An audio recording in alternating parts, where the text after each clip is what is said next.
Tuhan bersamamu. Inilah Injil suci menurut Matius.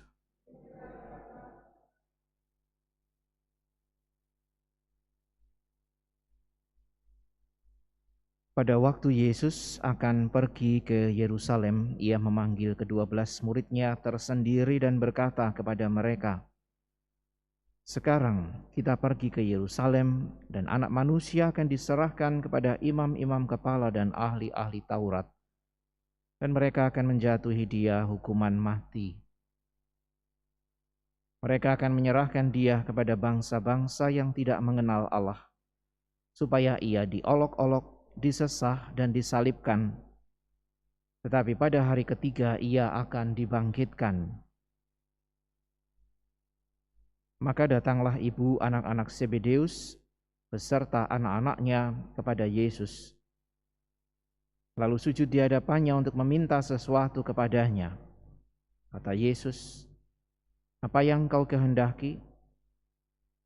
Jawab ibu itu, "Berilah perintah supaya kedua anakku ini kelak boleh duduk di dalam kerajaan-Mu, yang seorang di sebelah kananmu dan yang seorang lagi di sebelah kirimu."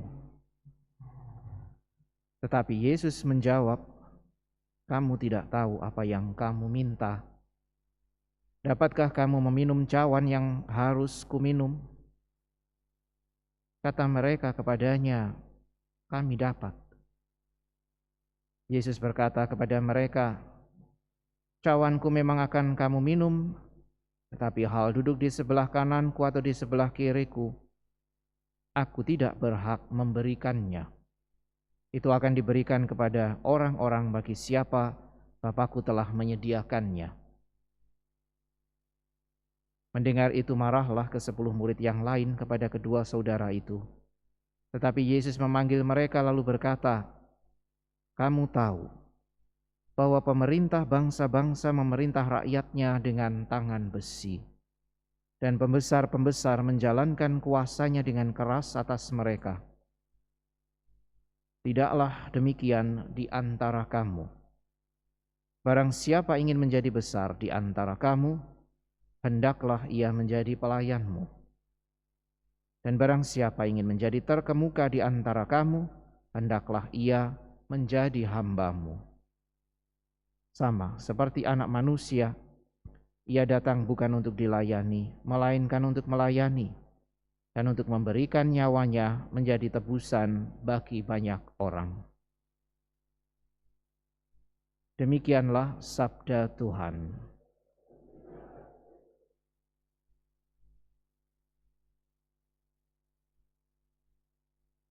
Saudara sekalian yang terkasih,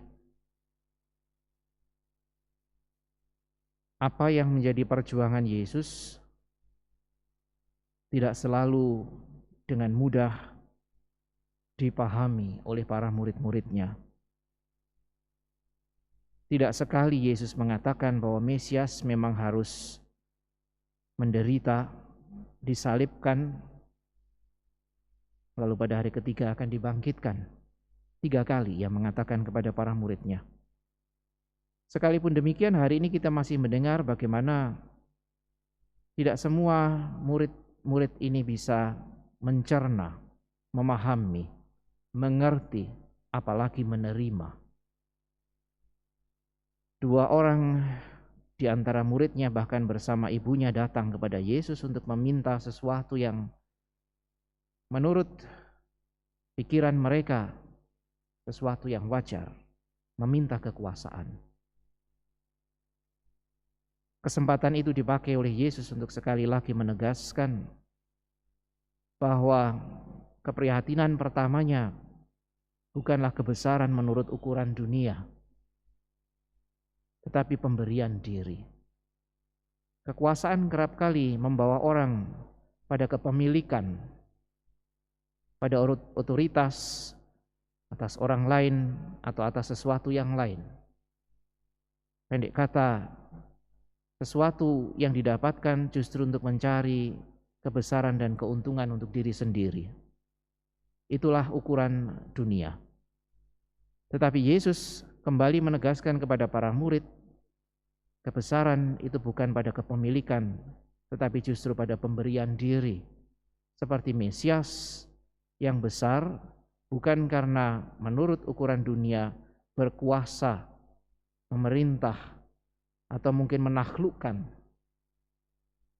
tetapi kebesaran Mesias yang juga kemudian ditawarkan kepada para murid adalah justru pada pemberian diri, pengorbanan, penyerahan demi kebaikan, bukan untuk diri sendiri, tetapi bagi pihak lain atau bagi sesama.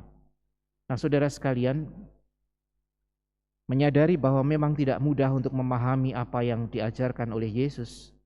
Memang tidak cukup sekali, dua kali kita ini merasa sudah mendengarkan ajaran Yesus. Sebaliknya, pendengaran kita mengajak kita untuk seperti para murid yang ditarik oleh Yesus dalam kesendirian. Kita juga butuh saat-saat tertentu untuk mencerna apa yang dikehendaki Tuhan di dalam hidup kita. Bukan menurut pikiran dan ukuran-ukuran atau kriteria kita sendiri, tetapi apa yang ditawarkan oleh Allah. Dan semoga dengan kesempatan yang boleh kita sisihkan atau kita berikan secara khusus untuk mencerna apa yang Tuhan ajarkan kepada kita, kita bisa menjadi semakin mengerti, memahami, dan bahkan menerima. Juga kalau ajaran itu ternyata tidak selalu cocok dengan keinginan-keinginan pribadi kita yang kerap kali memang banyak diwarnai oleh nilai-nilai duniawi. Para murid diajar terus-menerus, tidak sekali, dua kali, tiga kali bahkan. Demikian juga kita, semoga kita tidak puas diri merasa cukup dengan mengenal, mengetahui ajaran Tuhan. Tetapi sebaliknya bagaimana mengambil itu semua menjadi bagian dari kehidupan kita. Bukan hanya di otak, bukan hanya di pikiran kita, tetapi akhirnya di dalam hati dan seluruh hidup kita, sampai akhirnya kita juga berani memberikan diri menurut ukuran Allah dan bukan menurut ukuran dunia.